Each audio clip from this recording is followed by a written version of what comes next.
நம்ம முதல்வர் அவர்கள் செயல்படுத்திய மக்கள் நலத்திட்டங்கள் எல்லாமே எனக்கு ரொம்பவும் பிடிக்கும். ஆனாலும் மனதுக்கு நெருக்கமான திட்டம்னு ஒன்று இருக்கு இல்லையா? அந்த திட்டங்கள்ல ஒன்று தான் இந்த இரவு நேர காப்பகம், வீடற்றோர்களுக்கான இரவு நேர காப்பகம். ஏன் அது எனக்கு ரொம்ப பிடிக்கும்னாக்க, வீடற்றோர்கள்லாம் அவங்களுக்குன்னு சொந்தமா வீடு இல்லை, சொந்தமா ஒரு ஊர் இல்லை, ஊர் விட்டு ஊர் போய் ஏதோ அந்த அரசான் வயிற்று பிழைப்புக்காக ஏதோ ஒரு பலூன் விற்கிறது, அல்லது அந்த பீச்சில், மெரினா பீச்சில் ஏதோ ஒரு பலகாரங்கள் செஞ்சு விற்கிறது, இந்த மாதிரி சின்ன சின்ன வேலைகளை செய்து அவங்களுடைய வயிற்று பிழைப்பு நடத்திட்டு இருக்காங்க. அப்படி இருக்கிறவங்களுக்கு பகல் முழுசும் வேலை செய்வாங்க, வெயிலையும் மழையிலையும் வேலை செய்வாங்க. ஆனால் அவங்களுக்கு அந்த வேலை செஞ்சு களைச்சி போய் வீட்டில் போய் படுக்கலான்னா இடம் இருக்காது. அவங்களுடைய வீடு என்னன்னு பார்த்தோம்னா, அவங்க வீடு நடைபாதையில் தான் படுத்துட்டு இருந்தாங்க. அந்த பனியிலையும் வெயில் காலத்துலேயும் அந்த நடைபாதையை தான் பயன்படுத்திட்டு இருந்தாங்க. இதுக்காக யார் ஒருத்தரும் நாங்கள் இப்போ நடைபாதையில் இருக்கிறோம், எங்களுக்கு எங்களுக்கு வீடு கட்டி கொடுங்க, எங்களுக்கு ஒரு இடம் கட்டி கொடுங்கன்னு யாருமே இது வரைக்கும் கோரிக்கை வைக்கல.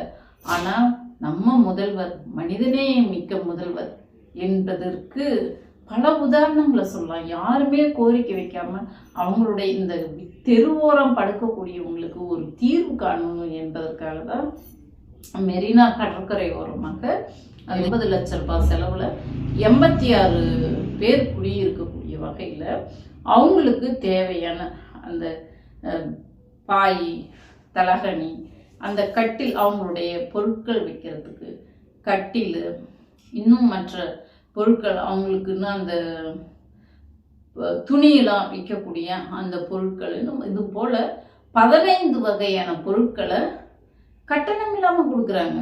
கட்டணம் இல்லாமல் கொடுத்தது இல்லாமல் அவங்க போய் படுத்து தூங்கி சாப்பிட்றதுக்கு உண்டான அனைத்து வசதிகளையும் அவங்க ஏற்பாடு பண்ணி கொடுக்குறாங்க. அதாவது குடி தண்ணீர் வசதி, அதே போல் கழிப்பிட வசதி, ஃபேன் போட்டு கொடுத்துருக்காங்க. எல்லா வசதியும் செஞ்சு கொடுத்து அவங்களுடைய அவங்க சொல்லும்போது பார்க்கணுமே, ஸ்டாலின் ஐயா ரொம்ப நல்லா இருக்கணும், மீண்டும் அவரு தான் வரணும், அவங்க வாழ்த்துற அந்த அடி மனசுல இருந்து வாழ்த்துறாங்க இல்லையா? அந்த வாழ்த்து எந்த அளவுக்கு அந்த மக்கள் இத்தனை நாளா எந்த அளவுக்கு அந்த கஷ்டத்தை அனுபவிச்சிருப்பாங்கன்னு அந்த வாழ்த்துல இருந்து தெரியுது. நம்ம முதல்வர் அவங்களுடைய தேவைகளை உணர்ந்து மக்களுக்காகவே உழைக்கிறாரு என்பதற்கு அந்த வாழ்த்து நமக்கு வெளிப்படுத்துது. அந்த ஒரு அம்மா சொல்றாங்க பாருங்க, எவ்வளவு மனம் உருகி அவங்க பேசுறாங்க. மீண்டும் இவரே தான் எங்களுக்கு வரணும், இவருக்கு தான், இந்த முதல்வருக்கு தான் நாங்கள் ஓட்டு போடுவோம் என்று சொல்லி மனதார வாழ்த்துறாங்க அந்த அம்மா.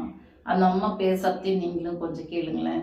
கருத்து கொடுத்தாங்க, நல்ல இடம் கொடுத்தாங்க ஐயா. அது தெரியும் சார், நம்ம சாமி ஐயா கொடுத்தாரு, வசதி கொடுக்குறாரு, சாப்பாடு, துணி மணி, நல்லா குளிச்சுட்டு நல்லா இருப்போம் சொன்னார். அந்த வழிய படுத்துக்கொண்டு இருந்தோம் அந்த பீச்சில், தேர்த்தி அனுப்புறதும் அப்படியே முட்டையா பிடிச்சி சாப்பிடணும். பசி இருந்தா கூட ஏதோ சாப்பிட்டு அப்படி இருந்தா கூட தேர்த்தி அனுப்புறது. நம்ம கல்வி தட்டுங்க, ஓடுறதுக்கு முடியல, மூசி வாங்கி அப்படி இப்படி ஓடுறது. இப்போ ஐயா நல்ல ஐயா, தங்கமான ஐயா ஆவா. எம்ஜிஆர் இருக்கும் போது கூட இந்த வசதி இல்லை. இது எப்படி போட்டா கூட நான் ஓட்டு அங்கே தான் போடுவேன், நான் ஓட்டு போட்டா கூட அவருக்கு தான் போடுவேன்.